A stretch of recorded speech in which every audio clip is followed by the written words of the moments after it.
Hello creatures, welcome back to Bound by Words. My name is Maddie, and if we have not met yet, I am working on the first draft of my second manuscript, or as I like to call it, my first good manuscript. I am also an editing student at the University of Chicago Graham School, where I am learning a bunch of information. I post writing-related content every Monday. Sometimes the videos are things that I have learned through the drafting process and through making writing friends, and other times it's things that I learned through school. So if you're working on your own manuscript, then let's do this together. Hit the subscribe button and the notification bell so that you'll be notified when I post new videos on Mondays. Color-coded just to keep me sane. My world is finally starting to take shape. So today we are going to be talking about filter words. We're going to go over a little bit about what they are and why we want to limit their use. I'm going to give you guys some examples of some filter words that I feel like are very common, that at least I struggle with kind of often, but I will leave a longer list of filter words in the description below. Now, the list that I'm going to leave in the description below is by no means a complete list. So please watch other videos, please read blog posts, read your books on writing, make sure you compile your own necessary list of filler words that you can use when you're checking your manuscript.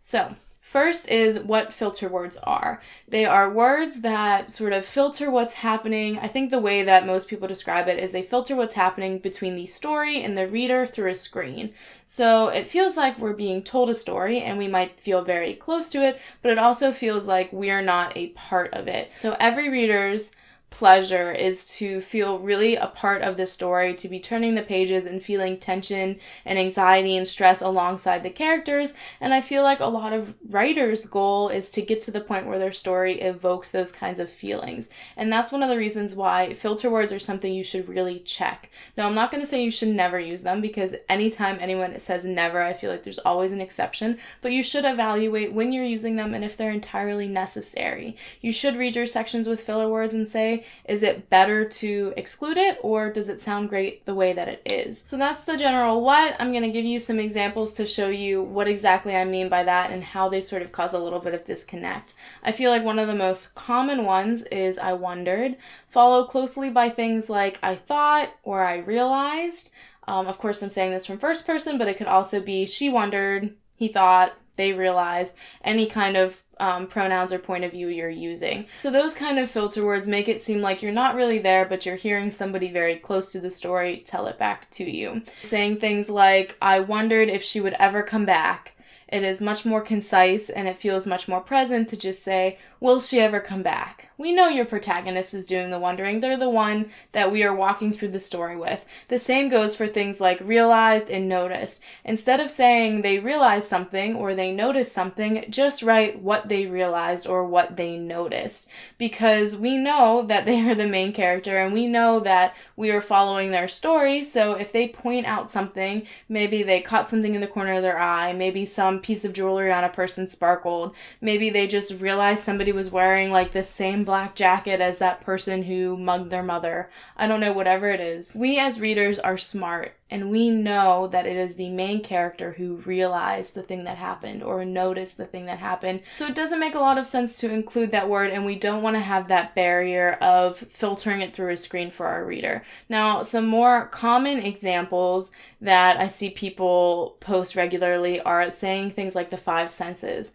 You watched something, you saw something. And I think this is the part that dances very closely around the balance between show versus tell, because you never want to tell your reader what's happening, or you don't often, I should correct myself, you don't often want to tell your reader what's happening. You want to show them. You want to show your characters' emotions. You want to show their relationships with other people. So if the writer says, like, this is my best friend, we've hung out every weekend since we were 6, why should I as the reader care about that? I don't know what kind of quality hangout time you guys had every weekend. Like, what if you just weren't that close and you kind of just showed up? I need to see the relationship to really believe that it is close. And I feel like a lot of readers feel the same way. We're all very intelligent and we don't need relationships explained to us. We want to experience them firsthand.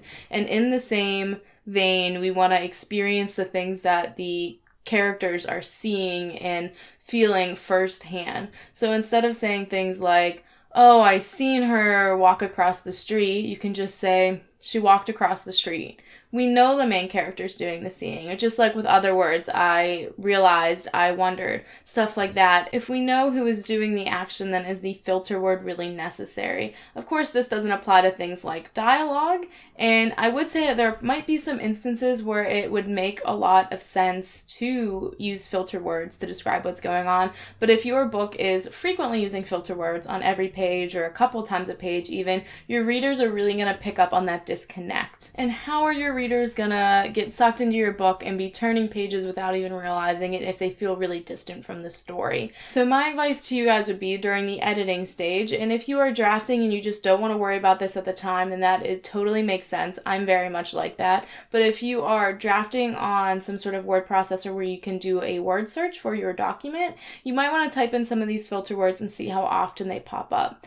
Read the sentence of each instance and think, does this take away from the feeling of being present in the story, or even is this word or this wording necessary? I think a lot of these words are things that accidentally pop up a lot. For me particularly, saying things like I wonder, I feel like I accidentally say that kind of often, and then I have to go back through and say, wow, I said wonder, I don't know, 3 times in 5 pages, and that's just too often. I feel like readers would really pick up on that. So I will leave a list of the filter words I commonly check for in the description below. If you have any filter words that you use often maybe and you would like to leave that in the comments, please go ahead. We want to help each other out by listing as many filter words as we possibly can. I post writing related videos every Monday, so don't forget to subscribe.